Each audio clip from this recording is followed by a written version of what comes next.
اور آگے چل کر یہ بھی بات سامنے آئے گی کہ عورت نے کس طرح اپنے بیان کو اور اپنے انداز کو بدلا.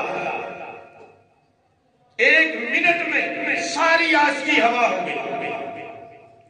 میں بھی الفاظ کے پردوں میں ساری بات کر رہا ہوں، آپ سمجھدار ہیں، آپ سمجھیں گے. 1 منٹ میں نہیں، 1 سیکنڈ میں ساری عاشقی ختم ہو گئی. جب زلیخا کا خامد سامنے آ گیا تھا، وہ آگے چل کر بات ہوتی ہے. یوسف علیہ السلام نے کہا قال معاذ اللہ، فرمایا اللہ سے میں پناہ مانگتا ہوں، انہو ربی احسن مثوایا، فرمانے لگے بے شک وہ میرا آقا ہے، تیرا خامد میرا آقا ہے. ایک یہ ترجمہ ہے، اور دوسرا علماء نے یہ بھی لکھا ہے کہ یہ یوسف علیہ السلام نے اپنے اللہ سے کہا. اس وقت رب آقا کو کہہ لیتے تھے، مربی کا لفظ استعمال کر لیتے تھے، لیکن نبی پاک صلی اللہ علیہ وسلم نے اپنی شریعت میں یہ منع کر دیا کہ کوئی غلام اپنے آقا کو رب نہ کہے اور کوئی آقا اپنے غلام کو عبد نہ کہے. عبد صرف بندہ اللہ کا، اور رب صرف اللہ ہے پالنہار. مربی پالنہار صرف اللہ ہے. لیکن یہ دونوں تفسیریں ہیں. بعض نے کہا اس کا ترجمہ کہ یہ حضرت یوسف علیہ السلام نے کہا اللہ کو کہ انہو ربی، وہ میرا رب ہے، آسان مسوایا، جس نے مجھے اچھے طریقے سے رکھا ہے یا اچھا ٹھکانہ عطا فرمایا ہے، لہذا میں رب کے حکم کی عدولی نہیں کر سکتا. ایک تو یہ ہو گئی بات، اور دوسری بات یہ کہ تیرا خامد میرا آقا ہے اور اس نے مجھے اچھے طریقے سے گھر میں رکھا ہے. انہو لا یفلح الظالمون، فرمایا کہ ظالم لوگ کبھی فلاح نہیں پا سکتے. ظالم کا معنی ظلم کرنے والا، ظالم کا معنی بے انصاف، ظالم کا معنی گناہ کرنے والا، ظالم کا معنی گناہگار. گناہ ظلم ہے، اس لیے اللہ نے فرمایا ان الشرک لظلم عظیم. سارے گناہ اپنی جگہ پہ ظلم ہیں، لیکن ان میں جو سب سے زیادہ عظیم ظلم ہے وہ شرک ہے. اللہ کی ذات اور اس کی صفات میں مخلوق کو شامل کر دینا یہ شرک ہے. فرمایا یہ سب سے بڑا گناہ ہے. اللہ نے تو حضرت یوسف علیہ السلام کیا فرما رہے کہ انہو لا یفلح الظالمون، ظالم لوگ فلاح نہیں پا سکتے، لہذا میں یہ گناہ نہیں کروں گا کیونکہ میں اللہ سے ڈرتا ہوں. اللہ سے پناہ بھی طلب کر لی. اب آگے کیا ہوا کہ یوسف علیہ السلام کو تو کوٹھڑیوں میں اس نے بند کر رکھا تھا نا. یہ تو اس نے پہلی مرتبہ جب اپنی طرف بلایا ہے، یوسف علیہ السلام نے اللہ سے پناہ طلب کر لی ہے اور ساتھ اس کو خطاب کر کے کہا ہے کہ تیرے خامد نے مجھے اچھے طریقے سے رکھا ہے، تو یہ تو بات ٹھیک نہیں ہے نا کہ میں اس کی امانت کے اندر خیانت کر دوں. یہ تو میں اس کو اچھا نہیں سمجھتا ہوں نا، یہ ظلم ہے. لہذا میں ظالم نہیں بننا چاہتا، میں جو ہے وہ یہ ظلم کا کام نہیں کرنا چاہتا. کیوں ظالم لوگ فلاح بھی نہیں پایا کرتے. لیکن زلیخا نے اپنی تحریک کو جاری رکھا، اس نے اپنا کام جاری رکھا. وَلَقَدْ حَمَّتْ بِهِ، قرآن کہتا ہے اس عورت نے ان کے ساتھ اپنا کام نکالنے کے لیے مضبوط ارادہ کر لیا تھا، اس لیے وہ ان کے پیچھے جناب ان کی طرف لپکی. وَلَقَدْ حَمَّتْ بِهِ، اس عورت نے ان کا ارادہ کیا. وَحَمَّ بِهَا، اور یوسف نے بھی ارادہ کیا. اب بڑی عجیب بات پھر آ گئی ہے کہ عورت نے بھی ارادہ کیا، یعنی زلیخا نے بھی ارادہ کیا، یوسف نے بھی ارادہ کیا۔ عصمت انبیاء کے پیش نظر علماء پھر اس کو یوں کرتے ہیں کہ اس عورت نے ارادہ کیا یوسف کو پکڑے،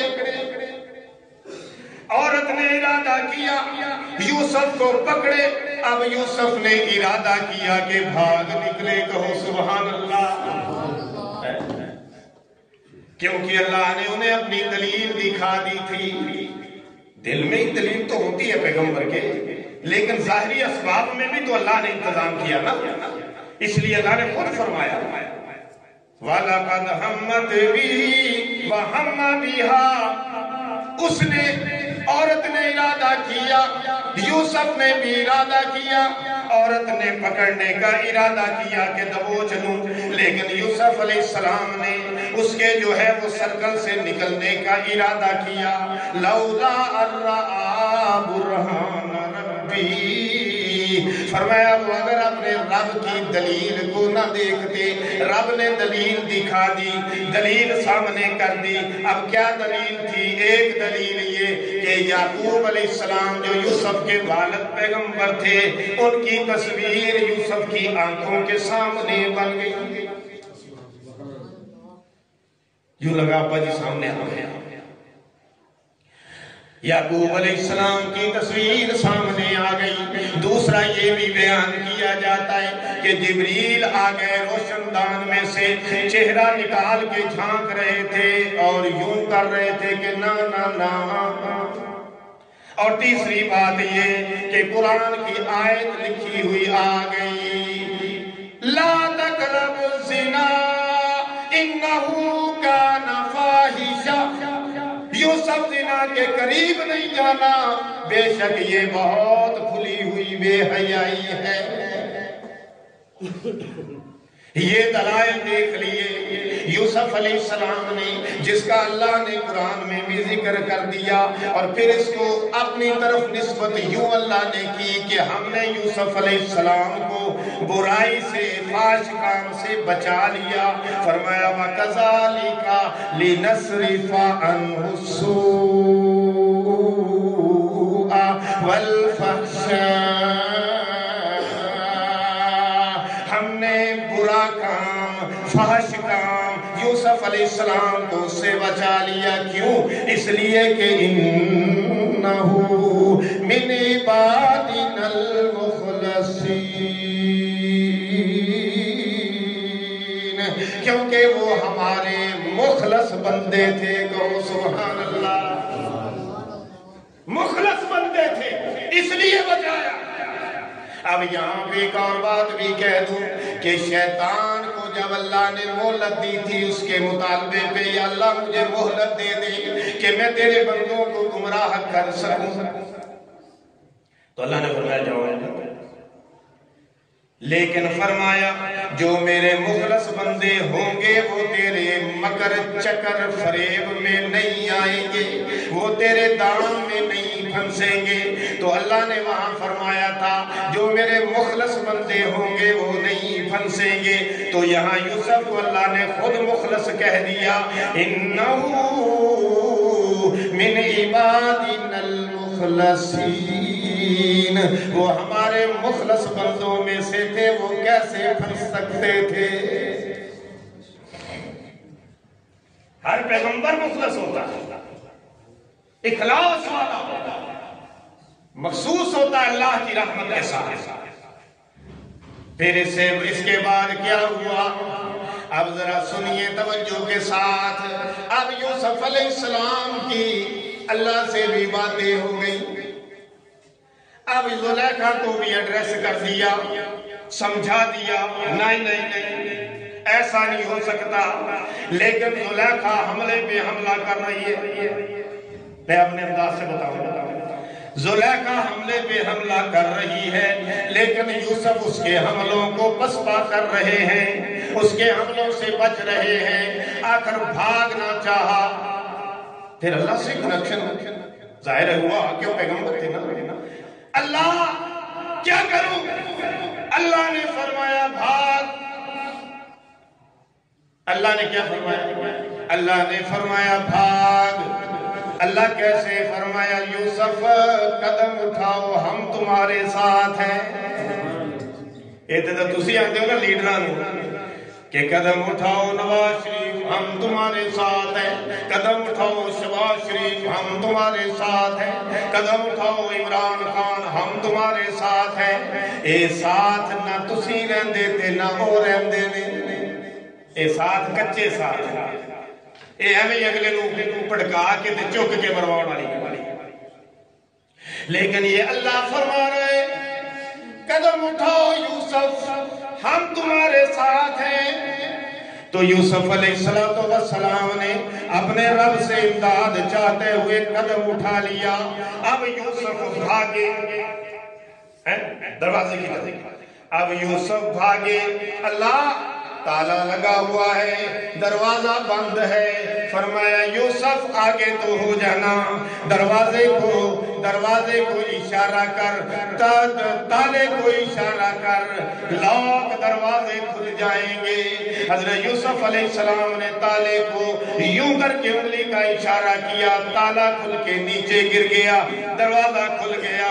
اگلے دروازے پر، اگلے دروازے پر، اگلے دروازے پر، اگلے دروازے پر دروازے کھلتے چلے گئے، 7 دروازے کھل گئے۔ جب 7ویں دروازے سے باہر نکلے تو کیا دیکھتے ہیں کہ زلیخا کا خامد آگے کھڑا ہوا ہے۔ ایک ہی بڑے مسئلہ پیدا ہو گیا۔ اب یوسف علیہ السلام آگے تھے، زلیخا پیچھے بھاگ رہی تھی۔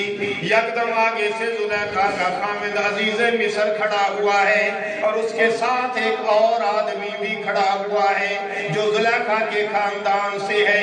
قرآن کیا کہتا ہے؟ قرآن کہتا ہے وَاسْتَبَقَ الْبَابَ، دروازے کی طرف بھاگے، دروازے کی طرف۔ وَقَدَّتْ قَمِيصَهُ مِن دُبُرٍ، زلیخا نے قمیص کو پیچھے سے پکڑ کر جو کھینچا تو پھاڑ ڈالا۔ قمیص کو پیچھے پھڑیا کھچن واسطے کہ روک لوا، لیکن یوسف علیہ السلام آگے دوڑ رہے۔ قمیص پیچھے سے پھٹ گئی، کرتا پیچھے سے پھٹ گیا۔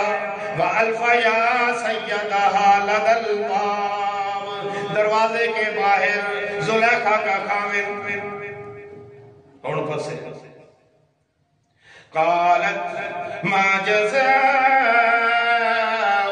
من اراد بأهلك سوءا، عجیب انداز ہے، زلیخا نے تو اپنا انداز ہی بدل لیا۔ 1 منٹ کے اندر زلیخا کا عشق ہوا ہو گیا، عشق کا بھوت اتر گیا۔ ابھی تو مار بھی نہیں پڑی، ابھی تو ڈانٹ بھی نہیں پڑی، پہلے ہی اپنا انداز بدل کے بیٹھی ہوئی ہے۔ نوجوانوں دیکھ لو عورت کیسے انداز بدل دیتی ہے، لیکن سب عورتیں نہیں۔ جو عورتیں صحیح نہیں ہوتی، جن کی تحریک صحیح نہیں ہوتی، وہ اپنے اندازوں کو یوں بدلتی ہیں، ایسے مکر لگاتی ہیں کہ الحفیظ والامان۔ ٹائم بھی تھوڑا ہے اور اس بات کو میں زیادہ نہیں کھول سکتا، نہ کھولنا چاہتا کہ اس میں تو کئی باتیں آ جائیں گی، لیکن ہر عورت ایسی نہیں۔ آپ یہ نہ سمجھ لینا کہ ہر عورت ایسی ہے، نہیں۔ بڑی بڑی نیک عورتیں رابعہ بصری جیسی بھی تو ہے نا، بڑی بڑی نیک عورتیں پیغمبر کی ازواج بھی تو ہے نا، بڑی بڑی نیک عورتیں اصحاب کی ازواج بھی تو ہے نا، بڑی بڑی نیک عورتیں علماء فقہاء کی عورتیں بھی تو ہے نا۔ عورتیں تو بڑی بڑی ہیں، اللہ کی عبادت گزار، اپنی عزتوں کی عصمتوں کی حفاظت کرنے والیاں، لیکن یہ اس قسم کی عورتوں کی بات ہو رہی ہے جو مردوں کو اپنے مکر چکر فریب میں پھنسانا چاہتی ہیں۔ تو 1 منٹ میں اس کا بھوت اتر گیا اور جناب جب اپنے خامد کو پایا ایک دم سے کہنے لگی کہ یہ بتانا ذرا کہ تیری بیوی کے ساتھ جو غلط ارادہ کرے تو اس کی سزا کیا ہونی چاہیے۔ بے قصور بھی بن گئی، معصوم بھی بن گئی، تے جناب علی جج بھی آپ ہی بن گئی، تے سزا بھی آپ ہی سنا لئی۔ استغفر اللہ، سمجھ رہے کہ نہیں سمجھ رہے؟ سزا بھی آپ ہی تجویز کی تھی بیٹھی، کہندی اللہ ان یسجنا، یہ کہ اس کو قید کر دیا جائے۔ کہندی سزا ہوندی کی ہونی چاہیے؟ جیڑا تیری بیوی نال غلط، تیری بیوی تے غلط اکھ پاوے ہیں ہوندی کی سزا ہوے؟ کہنے لگی اللہ ان یسجنا، اسے قید کر دیا جائے، او عذاب علیم، یا اسے دردناک عذاب دیا جائے۔ اب یہ آپ سوچ سکتے ہیں کہ جس کو اس نے اپنے دل میں بسایا، اپنا محبوب بنایا، اس کے لیے سزا بھی تجویز کر رہی ہے۔ بس اب اتنی بات صرف میرے انداز سے آپ سمجھ لیں، لیکن اب میں آپ کو پورا کر دوں، 5 منٹ اور لگا دوں، اجازت ہے؟ قال ہی راودتنی عن نفسی، حضرت یوسف علیہ السلام سے بھی پھر خاموش نہ رہا گیا۔ حالانکہ مالکہ تھی اس کی، لیکن پہلے تو یہ کہ مالکہ تھی اور مالکہ کے دام سے، فریب سے نکل آئے، اللہ کی عطا سے، اس کی مدد سے نکلے ہیں۔ لیکن اس موقع پر بھی یوسف علیہ السلام اب خاموش نہ رہے، فرمایا قال ہی راودتنی عن نفسی، فرمایا نہیں، اس نے مجھے اپنی طرف مائل کرنا چاہے، میں نے اسے کچھ نہیں کہا۔ صحیح ہے؟ حضرت یوسف تو سچ ہوا۔ وَشَهِدَ شَاهِدٌ مِّنْ أَهْلِهَا، اور عورت کے گھر والوں میں سے، اس کے خاندان میں سے ایک گواہی دینے والے نے گواہی دی۔ کہنے لگا ذرا دیکھو نا، بعض کہتے ہیں چھوٹا بچہ تھا جو پگوڑے میں تھا، بعض کہتے ہیں نہیں یہ بڑا تھا، لیکن ابن عباس کی روایت ہے کہ بڑا آدمی تھا، داڑھی والا تھا، سمجھدار آدمی تھا۔ تو اس نے فیصلہ کیا، اس نے کہا ان کان قمیصہ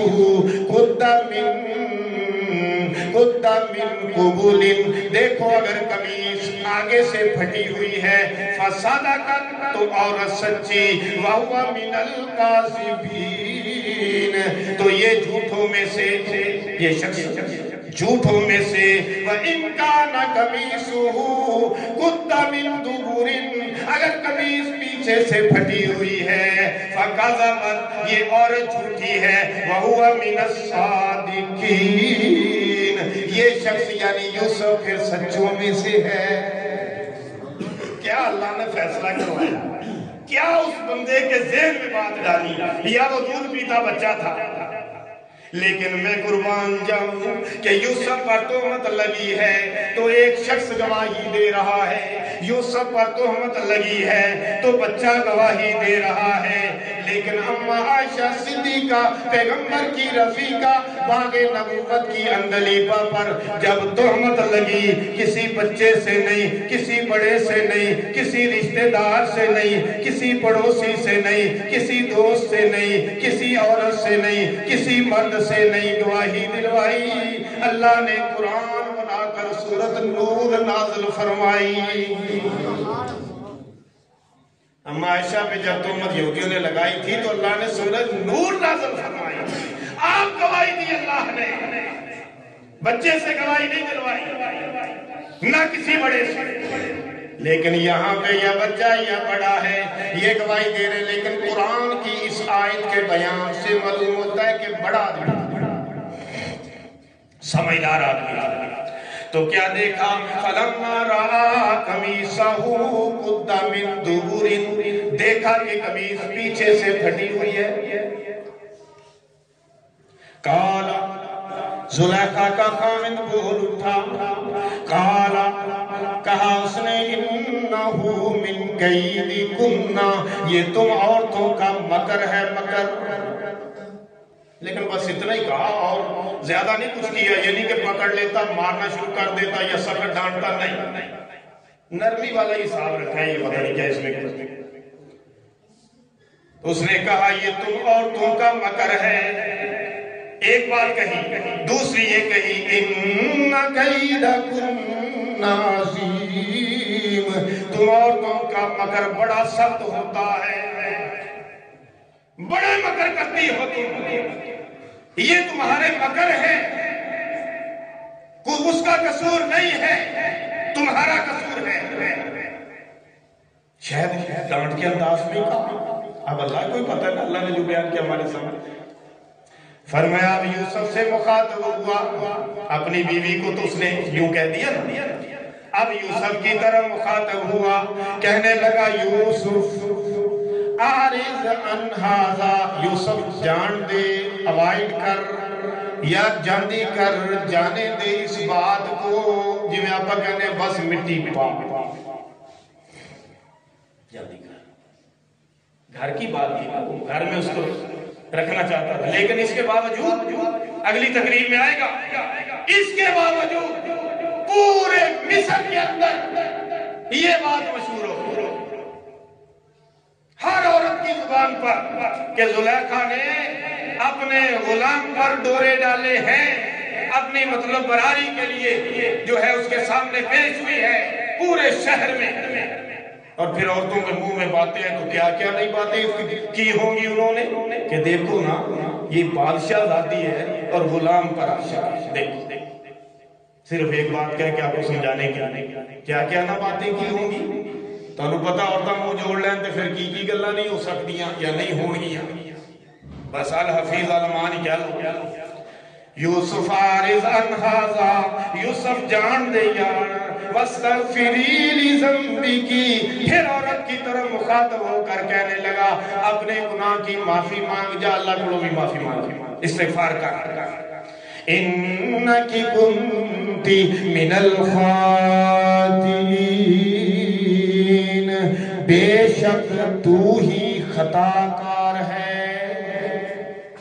اللہ تعالیٰ کو توفیق عطا فرمائے، وآخر دعوانا الحمدللہ۔